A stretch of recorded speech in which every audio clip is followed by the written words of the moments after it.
Que vous pensiez que la Terre est plate, globulaire, creuse, concave ou autre, la liberté de voyager et d'explorer la Terre de manière indépendante, du pôle Nord à tout ce qui existe au sud du pôle Sud et partout ailleurs, devrait être un droit fondamental et inaliénable.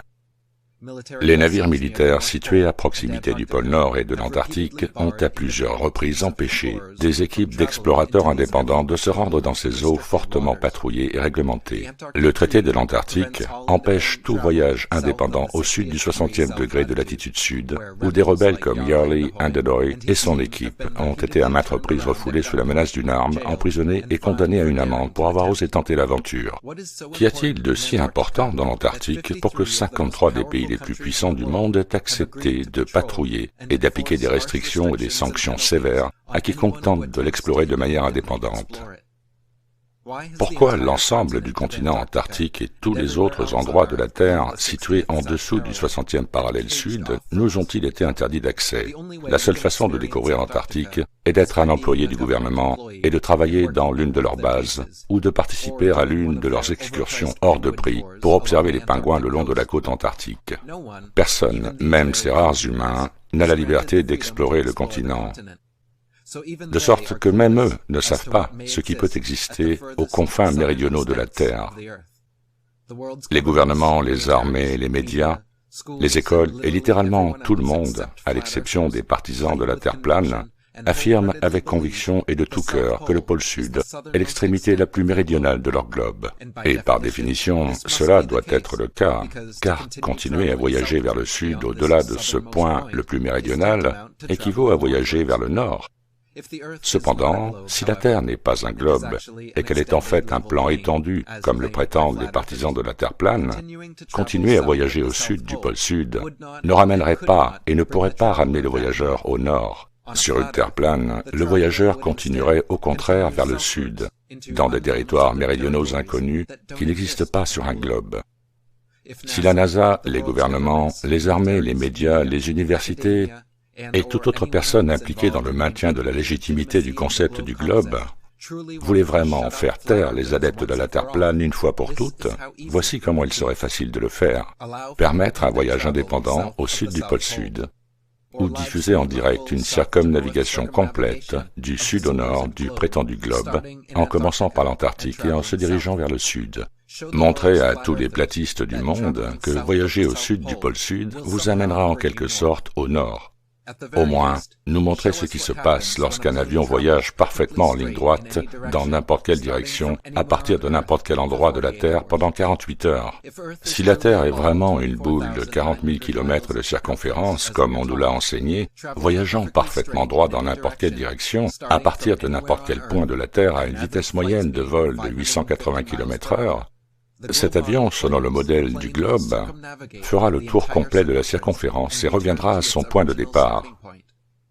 Sur une Terre plane, cependant, un avion voyageant en ligne parfaitement droite, ne déviant jamais à gauche ou à droite, quel que soit son point de départ et sa direction, finira par atteindre l'Antarctique.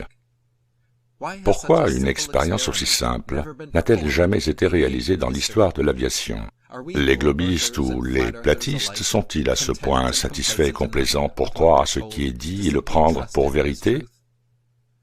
À l'école, on apprend aux enfants que des explorateurs comme Magellan et d'autres ont voyagé en ligne parfaitement droite vers l'est ou vers l'ouest pour finalement revenir à leur point de départ. Cette histoire est universellement saluée comme une preuve du globe et la plupart des adultes d'aujourd'hui croient toujours que de telles circumnavigations se sont réellement produites. La vérité est cependant que toutes les circumnavigations réussies de l'histoire, que ce soit par mer ou par air, ont suivi le même schéma, à savoir naviguer ou voler le long de la route la plus commode de port en port, en s'arrêtant pour s'approvisionner et faire le plein de carburant jusqu'à ce qu'un tour complet ait été réalisé.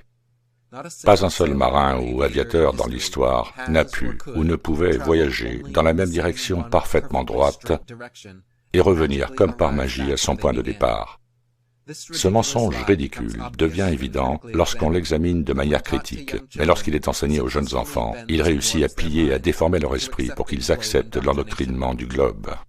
Contrairement aux directions cardinales d'une rose des vents, le nord, le sud, l'est et l'ouest sur Terre ne sont pas simplement des lignes droites séparées par 90 degrés.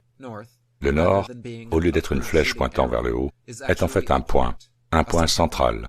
Le point central de la Terre entière, connu sous le nom de pôle Nord géographique, situé directement en dessous de Polaris, l'étoile du pôle Nord, la seule étoile immobile dans les cieux, qui marque le centre exact du ciel. Le sud n'est pas une flèche pointant vers le bas, c'est en fait chaque ligne tangente au point central nord ou, en d'autres termes, toute ligne droite s'étendant vers l'extérieur à partir du pôle Nord et qui se dirige plein sud. L'Est et l'Ouest, plutôt que des flèches pointant vers la droite et la gauche, sont en fait des cercles dans le sens des aiguilles d'une montre et dans le sens inverse autour du pôle. Le Soleil, la Lune et les étoiles se lèvent à l'Est et se couchent à l'Ouest, décrivant des cercles parfaits au-dessus et autour de nous chaque jour. Comme vous pouvez l'observer, ils se déplacent sur une trajectoire circulaire vers l'ouest, au-dessus et autour de la Terre, et ne se déplacent pas tous en ligne droite vers la gauche, comme le suggère la rose des vents. De même, depuis l'Antiquité, les navigateurs ont utilisé Polaris pour guider leurs navires, sachant que Polaris était le pôle Nord céleste. Le sud signifiait voyager en tournant le dos à Polaris. L'est signifiait voyager en gardant toujours son épaule gauche à 90 degrés de Polaris. Et l'ouest signifiait voyager en gardant toujours son épaule droite à 90 degrés de Polaris. Alors, que vous, les apologistes du globe, vous taisiez ou non, si nous sommes vraiment libres, montrez-nous ce qui se passe dans un avion, volant tout droit pendant 24 ou 48 heures. Si la Terre est vraiment un globe, montrez-nous ce qui se passe lorsque vous voyagez au sud du pôle sud. On ne nous a jamais montré ou permis de réaliser une expérience aussi simple.